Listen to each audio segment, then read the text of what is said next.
something if I had learned 10 years when I had anxiety, if I had learned this thing, it would have made me so much calmer, so much more positive in the actual anxiety journey.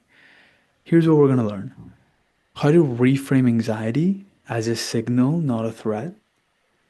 This is basically where you're going to transform every time you have a trigger or some sort of panic, actually learning to not see it as a bad thing.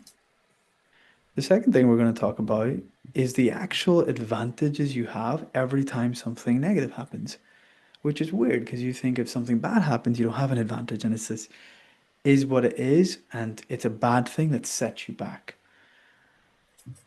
Following on top of that, we're going to be using stepping stones or setbacks, pardon me, as stepping stones, as to actually move forward and make progress and feel better and go out more, whatever your goals are. And something that you can practice daily, that you can do every day. And I want you guys to do it today because I'm going to be asking you to pick one of the things so that you guys apply it to each and every one of your unique circumstances. Okay? So, the first thing, and I mentioned this briefly before, and I've got feedback that the metaphor was helpful, so I just want to emphasize it a little bit, which is think of anxiety like a fire alarm, right? We've all heard a fire alarm before, whether it's a drill, whether it's in our house, whether it's in school, whether it's in a building. We've all probably heard a fire alarm before. Most of the time, the building isn't on fire.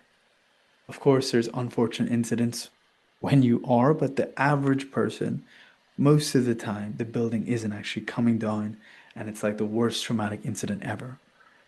So the fire alarm or the smoke alarm is just to give you a little bit of a signal to say, hey, check for smoke, or hey, is it actually on fire? So it's more just like a signal, a reminder to check in with yourself. So slow down, check in with how you're feeling, your mood. If there's any symptoms present, are you fighting it? Are you resisting it? Are you tensing it? Are you rushing? Just see it as a signal to slow down and check in. So, for example, let's say you're anxious before a big event or work meeting. That anxiety, think of it like your body just giving you energy to get ready for it, to prepare you for it, to care, to show up.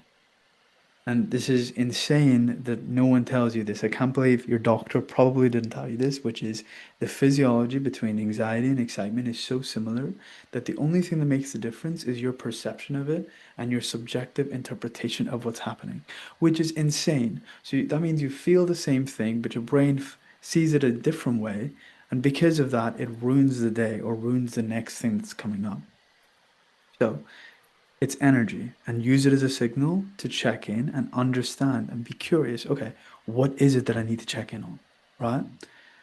Cool. Anxiety isn't your enemy. Make friends with it. Okay? All right.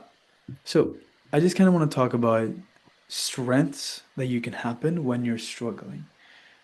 By the way, for those of you guys making notes or wanting this, I can send you guys a presentation afterwards as well if you want me to do that as well.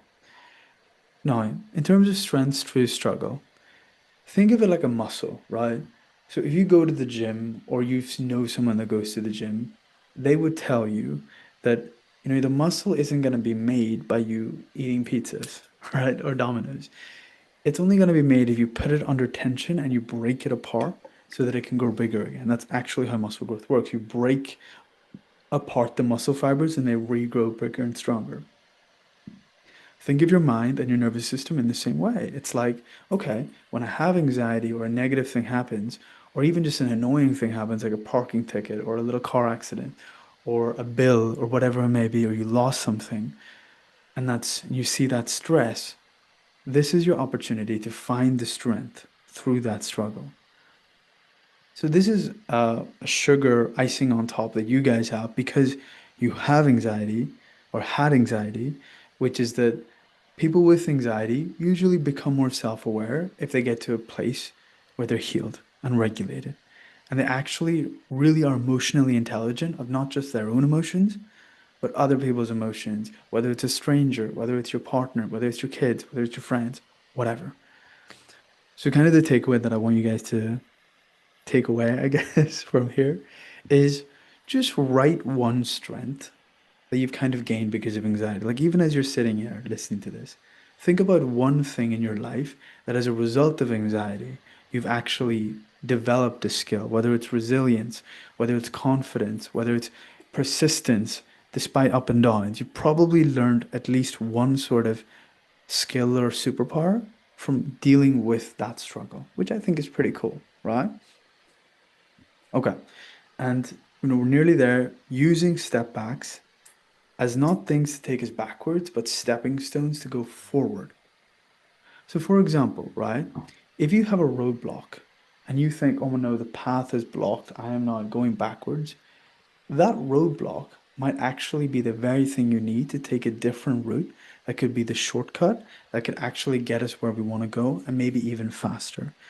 It's kind of like you have to deal with setbacks and inconsistency to learn how to be consistent and build that skill. It's like you have to be unmotivated to learn how to be motivated. Like I was talking about this with Scott on the community. We had a one-on-one call a few days ago. He was like, Gabe, I'm really struggling with motivation, to be honest, like laying in there in the bed, not getting up soon enough. And one of the things I said is like, motivation is a feeling, discipline is a decision, right? So, a discipline and staying consistent or moving forward from a setback or feeling unmotivated is a decision you make despite the feeling. And I'll tell you guys something mind blowing. There's a part of your brain, like a physical part of that pink brain inside your skull, inside your cranium, that controls willpower, that controls discipline, that helps you get out of the bed even if you don't want to, that helps you put the phone down even if you don't want to, that makes you want to stay up late, but you know you should go to sleep early because you have work tomorrow morning.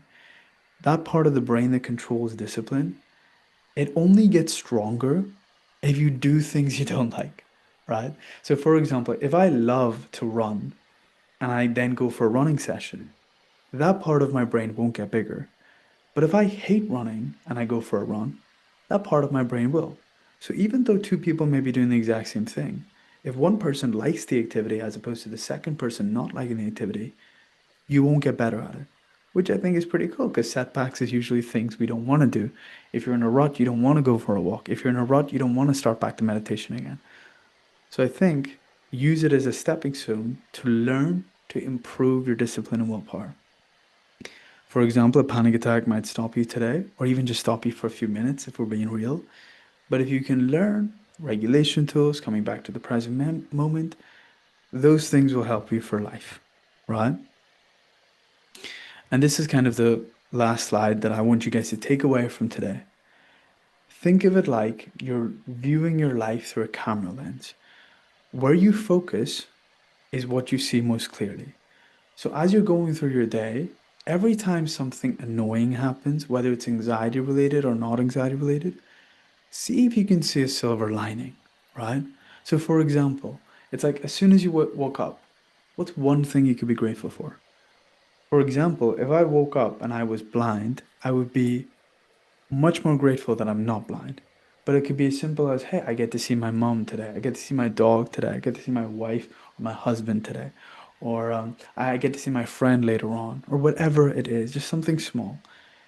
The other thing you can do is if when something negative directly happens, like, oh, I got a I got a parking ticket, right? Like, okay, cool. Because of that parking ticket, now you know not to park there, right? Now you know that that road is bad, and I know I won't make that mistake in the future. Cool. For example, I got a pretty bad burn a few days ago on my hand, and I was like, okay, that was because I didn't test this, like the thing on the side, the handle, and it burned me pretty bad. And I was like, okay, even though this is so annoying, it was quite painful. I was like, okay, at least I know. Okay, I'll remember the next time, be a little bit more careful. Check with a cloth first instead of your hand. I learned that, right? So there's a positive in every negative. So practicing like three good things a day. For example, for I know Russell when he does kind of like a journal post, or for Zana who says the things she's grateful for, you're kind of doing this, right? So you can either write this down as like an evening ritual. For example, I journal like some of the good things that happened today. Another thing you can do to rewire your brain is as you're going to sleep, think about all the good things that happened that day and visualize it. And as your brain does this, what's crazy that happens is as your brain does this, you'll notice more positive things in the day. But you have to teach your brain to do this because it naturally does this, and naturally doesn't do this, part of me. And anxiety most definitely doesn't do this, which is okay because our brain is worth it and we'll practice.